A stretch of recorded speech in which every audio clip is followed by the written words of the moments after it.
بلوچستان کے شہر واشوق سے ہمارے گدروشیہ پوائنٹ کے نمائندہ نصیب اکبر بلوچ کی رپورٹ کے مطابق واشوق ڈائمنڈ انگلش ٹیچنگ اکیڈمی واشوق میں تقسیم انعامات کے حوالے سے ایک پروقار تقریب منعقد ہوئی، جس میں طلباء و طالبات کے درمیان تقریری مقابلہ ہوا۔ طلباء و طالبات نے اپنے اپنے ٹیلنٹ اور تقاریر پیش کی۔ منعقدہ تقریب کے مہمان خصوصی ڈپٹی کمشنر واشوق سجاد اسلم بلوچ تھے۔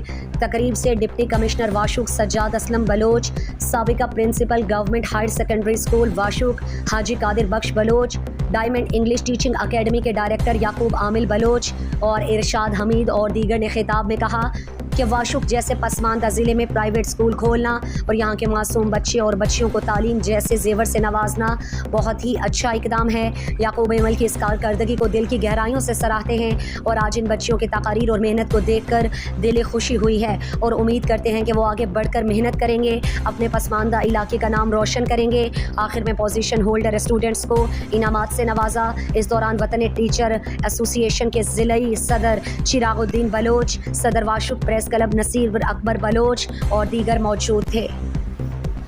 مزید دلچسپ معلومات اور خبروں سے آگاہ ہونے کے لیے Gedrosia point Facebook page, Instagram, Twitter کو فالو اور یوٹیوب چینل کو سبسکرائب کریں۔ بیل آئیکن بٹن دبانا نہ بھولیں